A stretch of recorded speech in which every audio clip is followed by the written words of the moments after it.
want some water? Oh, you gotta I get want water. to have some water.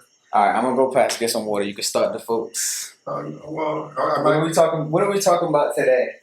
well, I guess we're going to discuss one of the 2 times in my life that I quit, and I don't like to. I never refer to myself as a quitter, and that's why these are the 2 times in my life that I ever quit. Yeah. Okay. That really weigh on me. I guess that really put a stamp of memory. Okay. One, the easy one was when I was in prison and I was reading. I was supposed to be reading the greatest novel ever written, and I was reading. And that's the title of it? Well, no, that's what it's considered. It's considered. Oh, the it's greatest, considered. No, Okay. the title is War and Peace. War and Peace. Very well known. It's supposed to be the greatest novel ever written. Okay. I forgot exactly how many pages it is, but it's about 1,200, something like that. So it's over 1,000 pages. Okay. It's not like the Art of War, nothing like that. No, Okay. I read that. Okay. No, it's a novel about the Russian Revolution, about life in Russia. It goes back and forth through War and Peace over years. But anyway, I read that book. I had about 30 pages left. I read over 1,000 pages. Mm-hmm. And I quit with 30 pages left. Well, And how do you do that? How do you read over 1,000 pages and not read the last 30? That's how much that book sucked as far as I'm concerned. It's supposed to be the greatest novel ever written, but I couldn't take it. I couldn't take it. It was like I was already in prison. Yeah. I felt like I was killing myself reading this book. So anyway, that was the one time I quit. Yeah. The other time, That is hilarious. the other time took place in 1993, I believe. Okay. I was living in the Poconos. I was living in a Pocono country place.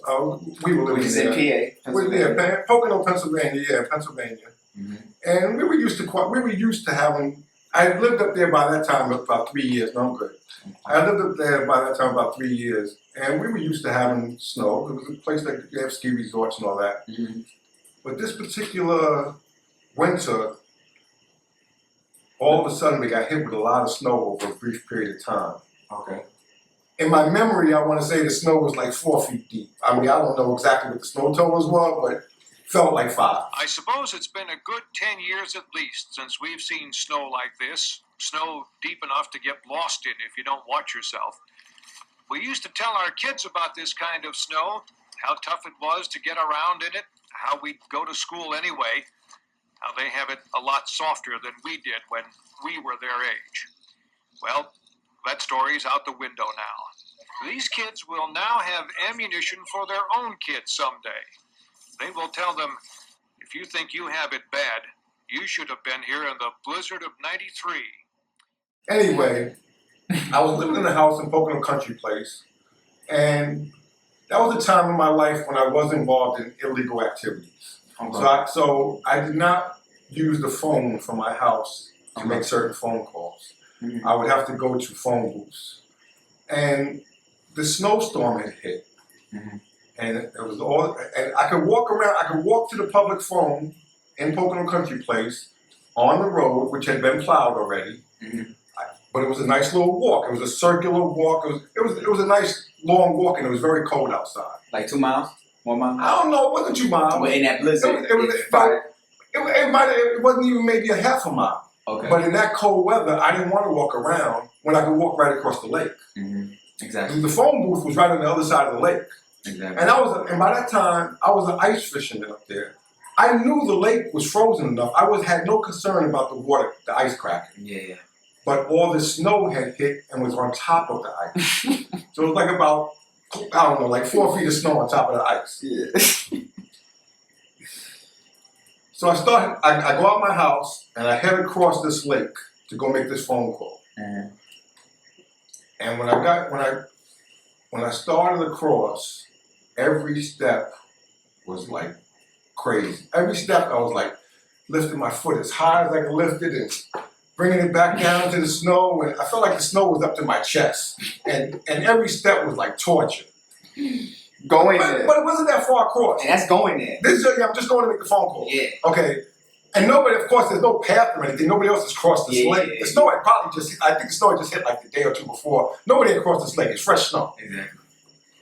So I'm trudging across this. I'm trudging across. It's not that far across. If I was guessing, I'm gonna say it was maybe Half a football field? 50 yards? I'm gonna say maybe 3 football fields. So 300 yards. I'm gonna say 300 yards across. That's a ways. Not with no friend. That's a bright sunny day. It's good. First of all, it was a very nice sunny day. Okay. It was a beautiful sunny day after a couple of days of very heavy snow. It was a beautiful blue sky day. So you were ready to walk? It was nice. No, it was nice. But I was just trying to get out to make this phone call. Yeah. Okay. So I'm trudging across this lake, and I get about halfway across. I'm like wore out. But I can look back and see my house. My house is right. I didn't live on the lake, but I lived like a block off the lake, and I can see my house from where I'm at. Yeah, exactly. But I got to make this phone call. I'm already halfway across. So I continue on, and I get to about, it's almost embarrassing to say, I was only about maybe 30 yards from the other shore. 40 yards. From the payphone? Well, from the shore, then I'm going to get out of all this snow and at least be up on the you shore. Take a rest and well, just chill. Not a matter of a rest. The building that I'm going to is right there. Okay. So I'm basically 40 yards away from this payphone. Exactly. Okay. And I'm not going back across this lake, Exactly. no way. But I'm going around. Yeah. But I'm only 40 yards away, 30 yards away. And I can't take another step. I am so exhausted.